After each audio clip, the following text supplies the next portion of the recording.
بسم اللہ الرحمن الرحیم ایاک نعبد و ایاک نستعین۔ میں سب سے پہلے اپنی الائڈ پارٹیز، اپنے اتحادیوں کا دل سے شکریہ ادا کرتا ہوں کہ ابھی بھی اور ہر مشکل وقت میں جس طرح آپ میرے ساتھ کھڑے رہے ہیں، آپ کا بہت بہت شکریہ۔ میں اپنے پارلیمنٹیرینز، اپنی ٹیم کا، میں آپ کا شکریہ ادا اس طرح کرتا ہوں کہ میں نے جو آپ کی کل شام کو جو آپ کے حالات دیکھے تو مجھے یہ احساس ہوا کہ آپ سب کو بڑے دل سے تکلیف تھی کہ جو ہمارا وہ سینٹ کا یہ ادھر حفیظ شیخ کے الیکشن میں جب ہارے ہیں، تو میں جو آپ سب کو دیکھا تو مجھے بڑا اچھا لگا، مجھے ایک ٹیم آپ میں نظر آئی، اور انشاءاللہ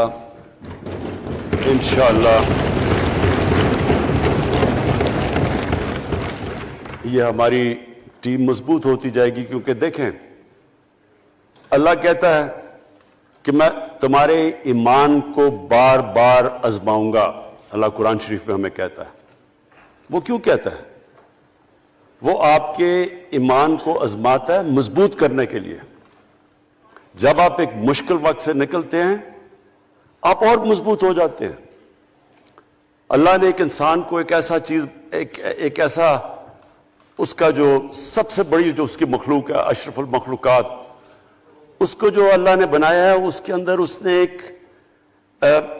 ایک کنڈیشن لگا دی ہے کہ اگر آپ نے بڑا انسان بننا ہے تو مشکل وقت کا سامنا کرو، ریزسٹنس کے ساتھ جاؤ۔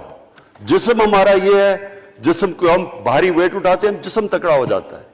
ذہن کو جتنا ہم آزمائیں گے اور آزمائشوں میں ڈالیں گے، سب سے بڑا جو پاور ہاؤس ہے وہ ہمارا ذہن ہے، وہ اور تکڑا ہو جاتا ہے، انسان تکڑا ہو جاتا ہے۔ پارٹی بھی تب تکڑی ہوتی ہے جب وہ مشکل وقت سے نکلتی ہے۔ آپ نے کسی کو تباہ کرنا ہے تو اس کو آرام کی زندگی دے دو، وہ تباہ ہو جاتا ہے، ڈکے کر جاتا ہے انسان۔ تو میں اپنی پارٹی کو آج خراج تحسین پیش کرتا ہوں کہ آپ اس مشکل وقت سے نکلے۔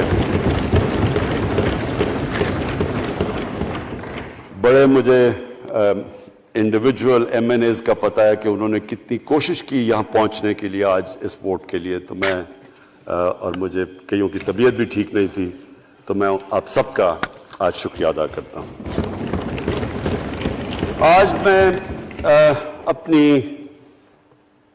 اپنی پارلیمنٹری پارٹی کے ساتھ بھی، اور جو میری عوام آج یہ دیکھ رہی ہے، میں اس کے سامنے جو بات رکھنا چاہتا ہوں وہ یہ کہ دیکھیں ہمیں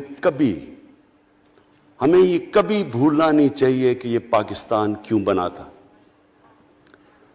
وہ ایک انگریزی کا ایک فریز ہے کہ نیشنز وداؤٹ اے ویژن ڈائی۔ قوم کا جب اپنا مقصد اپنے نظریے سے پیچھے ہٹتی ہے مر جاتی ہے قوم۔ قوم کسی مقصد کے لیے بنتی ہے۔ ہم اپنے وہ جب تک وہ پتہ نہیں ہم اپنے بچوں کو نہیں بتائیں گے، خود ہم جو آج لیڈرشپ ہے، میرا غلطی سے ہاتھ ادھر چلا گیا، ادھر کی لیڈرشپ میں کہہ رہا ہوں، جو ہماری لیڈرشپ ہے اس کو پتہ ہونا چاہیے کہ یہ بہت بڑا عظیم خواب تھا پاکستان کا۔ علامہ اقبال کو نہیں پتا تھا کہ اگر پاکستان بنے گا تو آج جس طرح ہمارے 20 کروڑ مسلمان ہندوستان میں رہ جائیں گے تو وہ تو سارے پاکستان میں نہیں آ سکتے تھے۔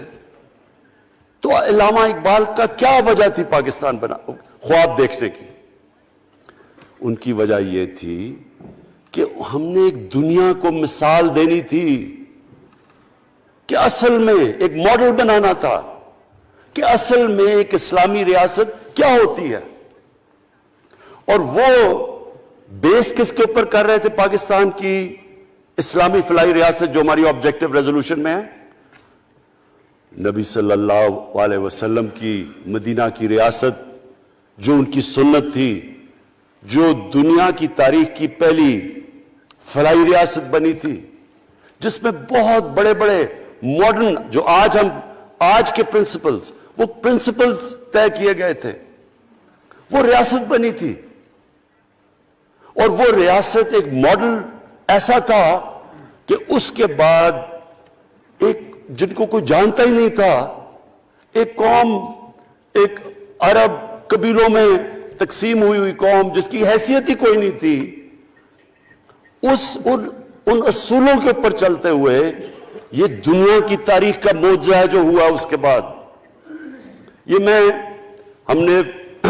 میں نے شفقت محمود کو کہا بھی ہے کہ ہمارے بچوں کو ہر سکول، چاہے وہ انگلش میڈیم، چاہے اردو میڈیم، چاہے دینی مدرسے، سب کو 8، 7، 8 اور 9 کلاسز میں باقاعدہ سبجیکٹ پڑھائیں کہ نبی صلی اللہ علیہ وسلم کی جو زندگی تھی اور جو مدینہ میں کیا وہ کیا تھی.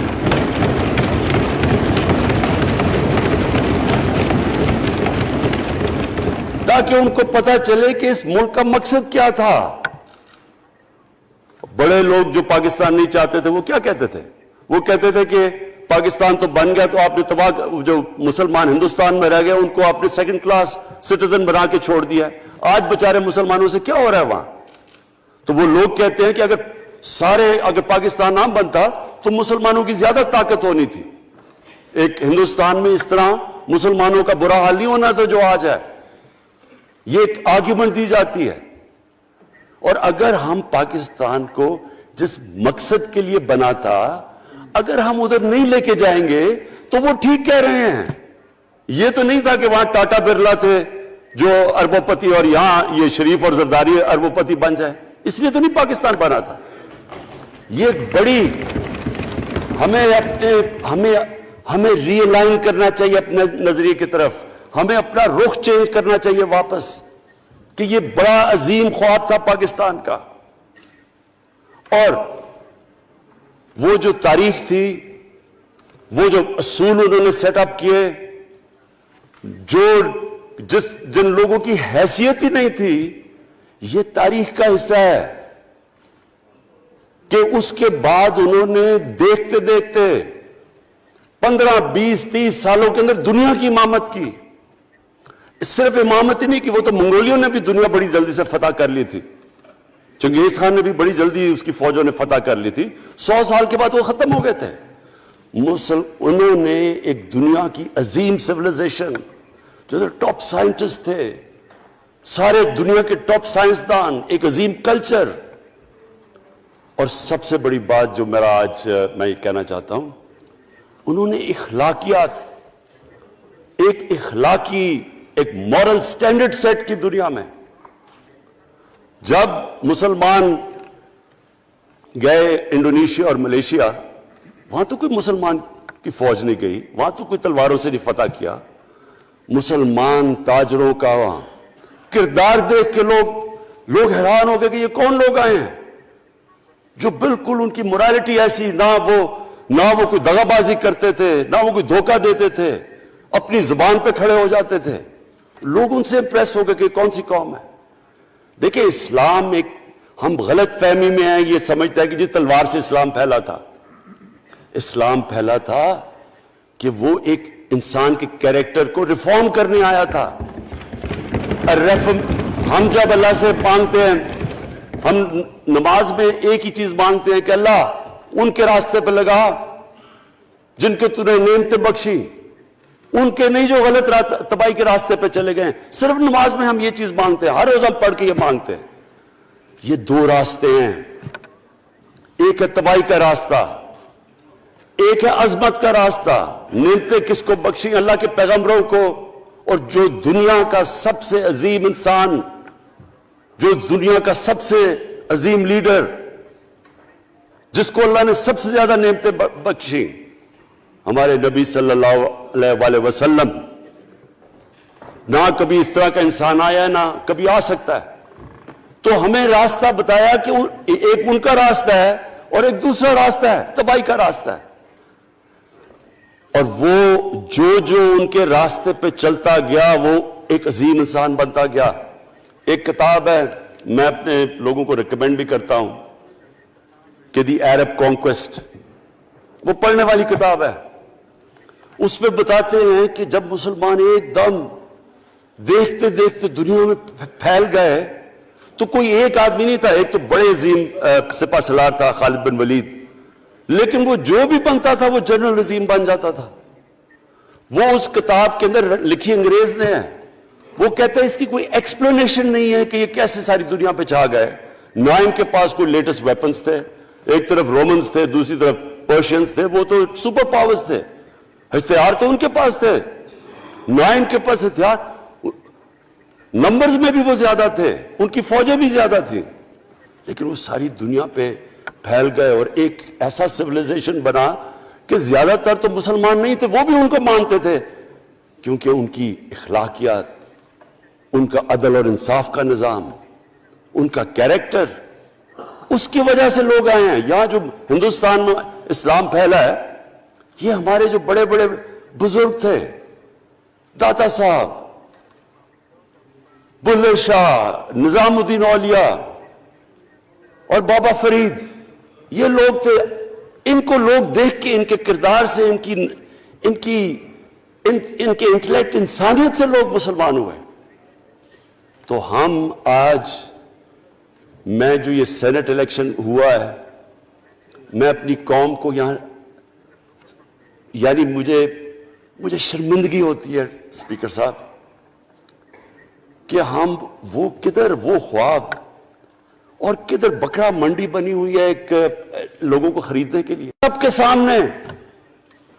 یعنی ہمیں ایک مہینے سے پتا تھا کہ پیسہ جمع کیا جا رہا ہے اس سینٹ الیکشن میں، اور مجھے حیرت ہوئی کہ الیکشن کمیشن کہتا ہے کہ جی یہ تو پتہ نہیں کوئی ہم آزاد انسٹیٹیوشن ہے یا میں ان کی کوئی آزادی کے اوپر لے رہا تھا، یا جی بڑا زبردست الیکشن. اچھا کہتے جی بڑا اچھا الیکشن کروایا.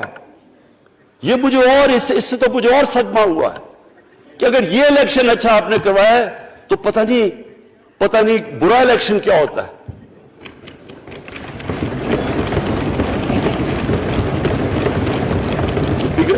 اسپیکر صاحب یہ دیکھیں، مجھے یہ افسوس یہ ہوتا ہے کہ ہم ایک چیز سمجھتے نہیں ہیں. ہم کہتے ہیں جی ہمارے معاشی حالات بہت برے ہیں. دیکھیں جی ہماری ڈیفیسٹ تھے، یہ ہمارے کرنٹ اکاؤنٹ، یہ جو بھی ہم کہتے ہیں قرضے چڑھے ہوئے ہیں. یہ جو قرضے چڑھے ہوئے ہیں یہ ایک بیماری کے سمٹمز ہیں. بیماری کچھ اور ہے. اخلاقی طور پہ ہماری قوم کو تباہ کیا ہے، پھر معاشی تباہی آتی ہے. آج مجھے ایک ملک کا بتا دیں جس کی اخلاقیات اوپر ہو، جن کے مورل سٹینڈرڈز اوپر ہوں اور وہ غریب ہو.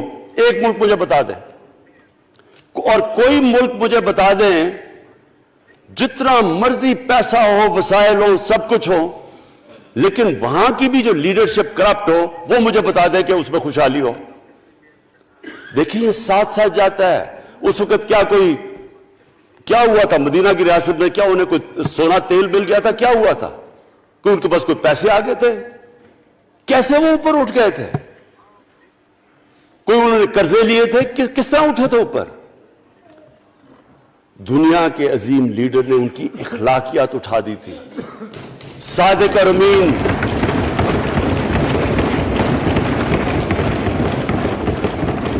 ایک قوم، انہوں نے ہمیں بتایا. ہمیں قرآن میں اللہ حکم کرتا ہے کہ ان کی سنت پہ چلو. اللہ جب ہمیں کہتا ہے ان کی سنت پہ چلو، کیا ہم اللہ کو کوئی فائدہ پہنچا سکتے ہیں؟ ہماری بہتری کے لیے کہتا ہے. قرآن شریف میں سب کچھ ہماری بہتری کے لیے اللہ نے، یہ تمہارے لیے بک آف گائیڈنس ہے ہمیشہ کے لیے، اور یہ ہماری بہتری کے لیے ہے. تو وہ جب ہمیں کہتا ہے کہ نبی صلی اللہ علیہ وسلم کے راستے پہ چلو، وہ ہماری بہتری کے لیے کہتا ہے. اور میں، جس نے اس عمر میں ساری دنیا دیکھ لیا ہے، اسپیکر صاحب میں آپ کو بتاؤں، مجھے تکلیف ہوتی ہے دیکھ کے. جب میں یہ مغربی ملکوں میں جاتا ہوں، اسکینڈینیویا میں، سوئٹزرلینڈ میں، آپ وہاں کے اخلاقی سٹینڈرڈز دیکھیں، ان کی مورل سٹینڈنگز دیکھیں، شرم آئے گی آپ کو کہ جو ہمارے ملک میں ہو رہا ہے. اور یہ جو سینٹ کا الیکشن ہوا ہے، آپ کو افسوس ہوگا کہ ہم وہ کس کی امت ہیں ہم؟ کس کی امت ہیں؟ کس کے نام پہ پاکستان کا مطلب کیا؟ لا الہ الا اللہ، اس پہ یہ ہمارا ملک بنا تھا۔ اور آج دیکھیں، ایک کرپٹ آدمی، دنیا میں ثابت کیا ہوا کرپٹ آدمی آصف زرداری، دنیا میں اس کے اوپر لکھا ہوا کہ مسٹر 10%، مضمون لکھے ہوئے ہیں، فلمیں بنی ہوئی ہیں اس کے اوپر۔ اور اس ملک میں لوگ کہیں جی ایک زرداری سب پہ بھاری، کیا کہ وہ رشوت دیتا تھا اس لیے سب پہ بھاری ہو گیا؟ کیا یہ ہمارا ملک؟ دوسری طرف دیکھیں، دوسری طرف یہاں بیٹھے ہوئے ہمارا لیڈر نواز شریف، اور نواز شریف ایک ڈاکو، ملک کو 30 سال سے لوٹ کے ملک سے باہر بھاگا ہوا ہے، جھوٹ بول کے باہر بھاگا ہوا ہے۔ سارے ملک کے سامنے ہمیں کیبنٹ میں ہم نے 6 گھنٹے میں بتایا جی اس کو یہ بھی بیماری ہے، اس کو یہ بھی بیماری ہے، اس کو یہ بھی بیماری ہے، وہ شاید وہ جہاز پہ بھی نہ چڑھ سکے، وہ شاید مر جائے گا۔ شیرین کے آنسو آ گئے کیبنٹ میں، اور شیرین کے آنسو آنے آسان کام نہیں ہے اسپیکر صاحب۔ تو ہم نے اس کو وہاں جیسے وہ جہاز پہ چڑھا، جیسے وہاں گیا، وہ ایک دم ہی تبدیل، اور آج وہاں جا کے تقریریں کر رہا ہے، وہاں بیٹھ کے سکیمیں کر رہا ہے، وہاں بیٹھ کے پلاننگ کر کے جی اسے اتنا پیسہ دو، ادھر ادھر پیسہ کھلاؤ۔ ساری ان کی ایک کوشش ہے، جب سے ہم 2.5 سال سے حکومت آئی ہے، یہ سارے بڑے بڑے ڈاکو اکٹھے ہو کے یہ سمجھ رہے ہیں کہ عمران خان کو کرسی کا اتنا شوق ہے کہ اس کے اوپر اتنا پریشر ڈالو کہ یہ جی ہمیں جس طرح جنرل مشرف نے NRO دیا تھا یہ بھی دے دے گا۔ جنرل مشرف، فوج اس کے نیچے، عدلیہ اس کے کنٹرول میں ساری۔ کیونکہ میں ادھر ممبر پارلیمنٹ تھا، اپوزیشن نہ ہونے کے برابر، جو اپوزیشن کے اندر جو مین آدمی تھا فضل الرحمان، وہ اس کے ساتھ ملا ہوا تھا، وہ 2 نمبر ہمیشہ سے تھا، رائٹ۔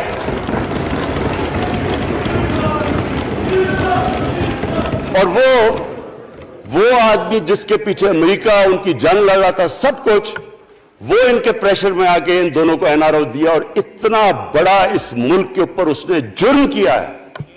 ان دونوں نے آ کے NRO لے کے دونوں ہاتھوں سے ملک لوٹا، اس کے بعد دونوں نے اس ملک کے اوپر 4 گنا زیادہ قرضہ چڑھایا۔ اسپیکر صاحب، 6,000 ارب سے ہمارا قرضہ جو ٹوٹل لائبلٹیز 30,000 ارب پہ پہنچا دی۔ آج ہمارے اوپر کیا مسئلہ ہے؟ ہمیں یہ قرضوں کی قسطیں دیتے ہوئے بیچارے لوگوں کے اوپر بوجھ ڈالنا پڑتا ہے۔ یہ جو مہنگائی ہے اس کے بعد میں بعد میں بات کرتا ہوں، لیکن پہلے یہ بات کمپلیٹ کر لوں کہ دیکھیں اسپیکر صاحب، میں یہ 2.5 سال سے تماشے دیکھ رہا ہوں۔ یہاں پہلے دن پرائم منسٹر بن کے پرائم منسٹر تقریر کرنے جا رہا ہے، کھڑے ہو کے تقریر نہیں کرنے دی۔ کیوں تقریر نہیں کرنے دی؟ کیونکہ ان کو پہلے دن سے ڈر تھا،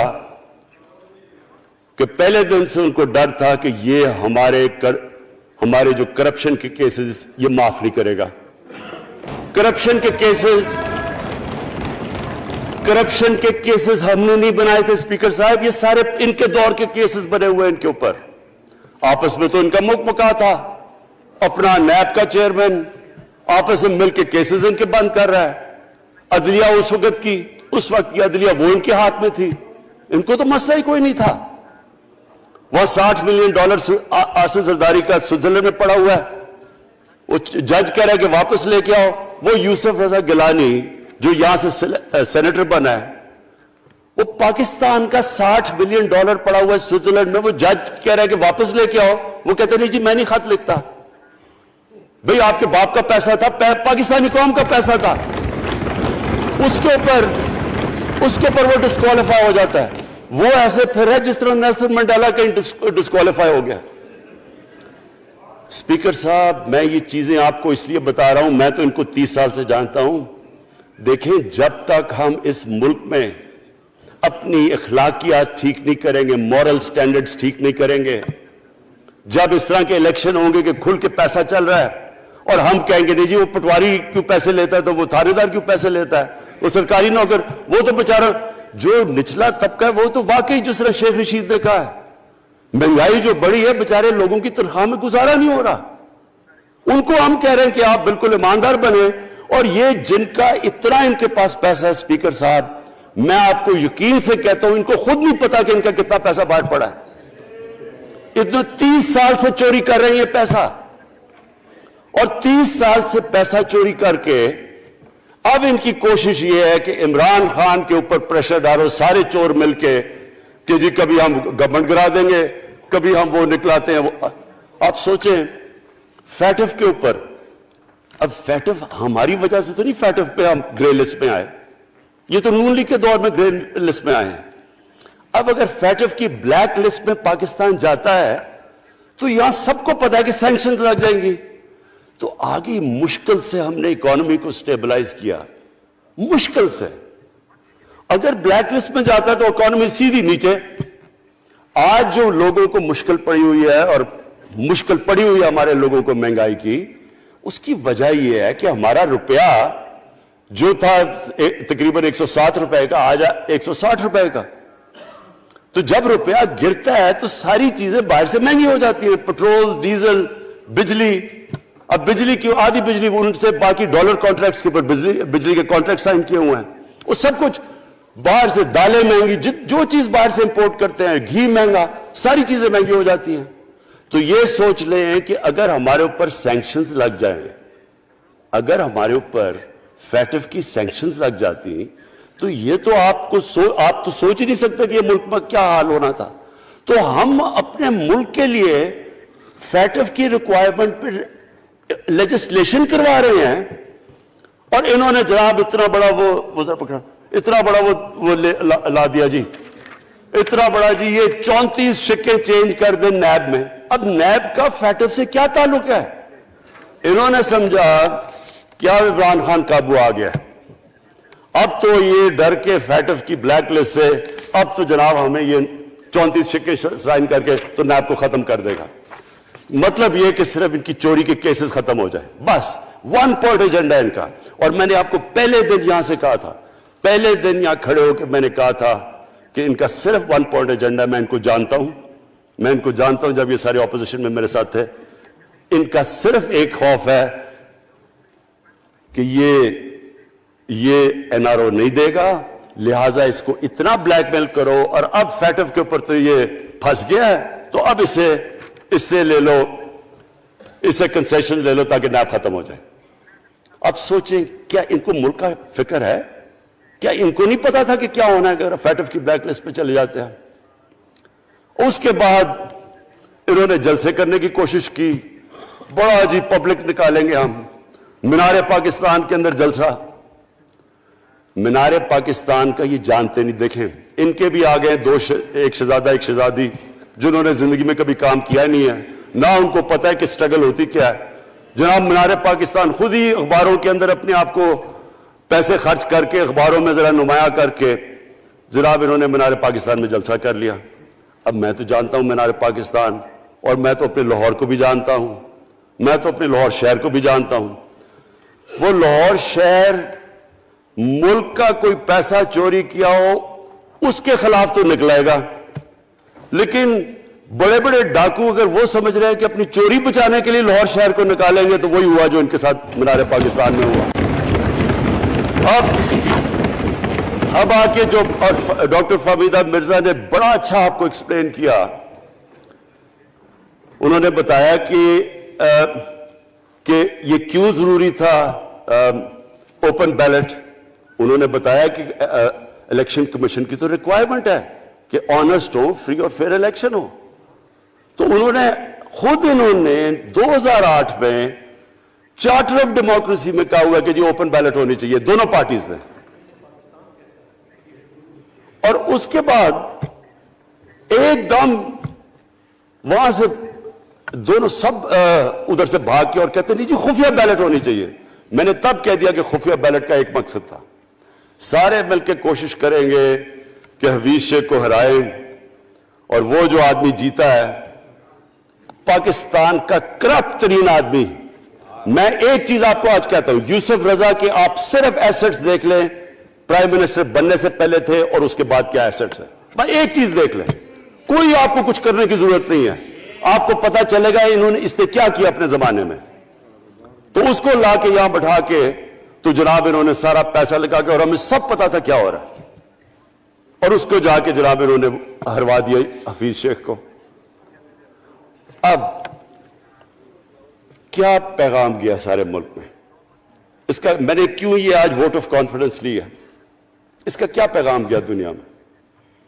سارے لوگوں کے سامنے اوپن ہارس ٹریڈنگ، لوگوں کو راتوں کو کال کر رہے ہیں، یا میں تو خاص داد دینا چاہتا ہوں، میرے ممبرز بیٹھے ہیں، خواتین بیٹھی ہیں جن کو کالیں گئی ہیں رات کہ جی 2 کروڑ سے ریٹ شروع ہوگا، ہم اب آپ کو آگے پیسے دیں گے، ان کو ساروں کو پیسے آفر کر رہے ہیں۔ اور پھر اگر میں صرف الیکشن کمیشن کو ایک چیز کہنا چاہتا ہوں، آپ مہربانی کریں پاکستان کی ایجنسیز سے صرف ایک سیکرٹ بریفنگ لیں، آپ ان کو اندازہ ہوگا کتنا پیسہ چلا اس الیکشن کے اندر، پتہ چلوائیں کیا ہوا اس الیکشن میں، تاکہ آپ اس طرح کی سٹیٹمنٹ نہ دیں کہ جی ہماری کوئی آزادی ختم کر رہی ہے۔ میں آپ کی آزادی ختم کر رہا ہوں یہ کہہ کے آپ کے کہ یہ جو الیکشن میں ہوا ہے۔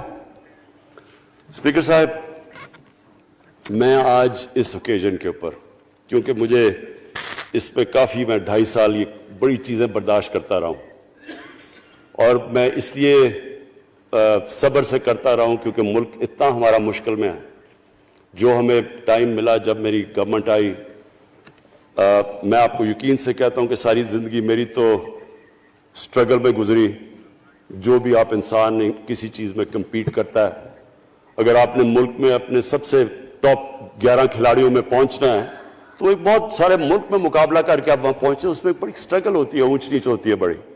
اور پھر اگر آپ کو دنیا کے لیول پہ آپ کو اپنا، اگر آپ کو منوانا ہے، اس کی اور ایک سٹرگل ہوتی ہے۔ اور میری اس سے زیادہ بڑی سٹرگل تھی کہ ایک آدمی جا کے ہاسپٹل بنانے کی کوشش کرے، اور وہ بھی کینسر ہاسپٹل، تو ایک وہ بہت بڑی سٹرگل تھی۔ پھر پالیٹکس میں لمبی سٹرگل رہی ہے، اکیلا تھوڑا سے لوگوں کے ساتھ شروع ہوا تھا، اور سٹرگل کر کے 14-15 سال تو مذاق اڑتا تھا میرا، سارے ہنستے تھے جب نام سنتے تھے میرا، تو ایک سٹرگل کر کے یہاں پہنچا ہوں۔ جو یہ 2.5 سال میں اسپیکر صاحب میں نے سٹرگل کی ہے، یہ میری زندگی کی سب سے مشکل سٹرگل تھی۔ اور کیوں مشکل تھی؟ کیونکہ جو یہ 10 سال میں اس کو ڈیکیڈ آف ڈارکنس کہتا ہوں، ایک ایک انہوں نے ادارہ تباہ کیا۔ صرف 10 سال پہلے اداروں کے حال دیکھ لیں، کوئی ادارہ اٹھا لیں، پی آئی لے لیں، ریلوے لیں، سٹیل مل 8 ارب روپے کا پروفٹ لے کے بیٹھی ہوئی تھی۔ 8 ارب روپیہ سٹیل مل میں پروفٹ تھا جب تک کہ زرداری نے ہاتھ نہیں مارا اس کو۔ اپنا وہ ریاض لال جی فرنٹ مین رکھ کے ہمارے سامنے، میرے پاس آئے لوگ چیمبر والے، انہوں نے کہا جی یہ سٹیل مل سستی بلٹس اس کو بھیجا، اس کے تھرو پیسے دے رہا ہے، وہ سٹیل مل آج بند پڑی ہے۔ ایک ایک ادارہ انہوں نے تباہ کیا، بھرتیاں کی لوگوں کی، وہ ادارے اتنے بڑے بڑے ہو گئے ہیں کہ وہاں پینشنز اتنی آ گئی ہے کہ کچھ بچتا نہیں ہے سیلریز اور پینشن کے بعد کے ادارے کو ٹھیک کر سکے۔ ایک ایک ادارہ تباہ کیا۔ ملک کا سب سے بڑا جو کرنٹ اکاؤنٹ ڈیفیسٹ، جس کے اوپر سارا پریشر پڑتا ہے، اگر آپ کا کرنٹ اکاؤنٹ یعنی کہ ڈالر زیادہ ملک سے باہر جا رہے ہیں اور کم اندر آ رہے ہیں تو پریشر روپے پہ پڑتا ہے، وہ گر جاتا ہے۔ تو وہ میں آپ کو بتا، جب روپیہ گرتا ہے تو غربت پھیل جاتی ہے ملک میں۔ تو سب سے بڑا current account deficit, fiscal deficits جو کہ آپ کی آمدنی اور خرچے، وہ بڑا ڈیفیسٹ، سارے ادارے خسارے میں۔ پاور کانٹریکٹس جو انہوں نے سائن کیے اسپیکر صاحب، یہ عمر ایوب آپ کو بتائے گا، وہ یعنی ایسے لگ رہا تھا کہ کسی دشمن نے آ کے ایک ملک کو نقصان پہنچانے کے لیے پاور کانٹریکٹ سائن کیے۔ ان کے اندر وہی پاور پروجیکٹس آپ کہیں اور دیکھ لیں کسی اور ملک میں، بلکہ اپنے ملک میں دیکھ لیں، اور وہ دیکھیں کہ انہوں نے کس پیسے بنائے، وہ کس پیسے پہ۔ گیس کا کانٹریکٹ سائن کیا ہم نے آ کے اسی ملک سے 30% کم پیسے پہ گیس کا کانٹریکٹ سائن کیا، ان کا ہی کانٹریکٹ چینج کیا۔ ساری گورنمنٹ جب اوپر سے پرائم منسٹر لگا ہوا پیسے بنانے، پرائم منسٹر ایک نوکری کر رہا ہے کس کے لیے؟ ایک دبئی کی کمپنی کے لیے۔ کبھی دنیا میں سنا ہے اس طرح؟ کبھی یہ مذاق سنا ہے جی کہ ملک کا پرائم منسٹر کسی دنیا کو دبئی کی کمپنی کے اندر نوکری کر رہا ہے؟ ادھر سے یہاں ڈیفنس منسٹر، ان کا فورن منسٹر، وہ دبئی کی کمپنی سے نوکری کر رہا ہے۔ اور وہ ایک انٹیریئر منسٹر، وہ کوئی سنا ہے سنتری بنا ہوا تھا کسی سعودی عربیہ کی کمپنی میں، مجھے نہیں پتا، کبھی یہ سنا ہے یہ ملک سے کسی ملک سے ایسا مذاق ہوا ہے؟ یہ سارے طریقے تھے اس ملک سے پیسہ منی لانڈر کر کے باہر لے جانا۔ آج مجھے یہ بتائیں، میں یہ جو سارے ہماری اپوزیشن ہے، میں ان سے سوچتا ہوں، میں کئی دفعہ ان کی شکلیں دیکھ کے پوچھتا ہوں ان سے کہ کیا آپ واقعی سمجھتے ہیں کہ آپ دونوں کے لیڈر ایماندار ہیں؟ کیا یہ واقعی سمجھتے ہیں کہ ان کی جو یہ دولتیں بڑی ہیں یہ ایمانداری سے بنی ہیں؟ یعنی کیا ان کو کوئی ملک کی فکر نہیں ہے کہ یہاں کا پیسہ کیا ان کے بیٹے ہیں؟ میں یہ بتائیں، 3 دفعہ ملک کا پرائم منسٹر، اس کے دونوں بیٹے باہر بیٹھے ہوئے ہیں، میں لندن کو جانتا ہوں اسپیکر صاحب، وہ اربوں اربوں روپے کی پراپرٹی ہے، وہاں کے بڑے بڑے رئیس ان ایریاز میں نہیں رہ سکتے جدھر ان کے 2 بیٹے رہ رہے ہیں، ملک سے بھاگ گئے۔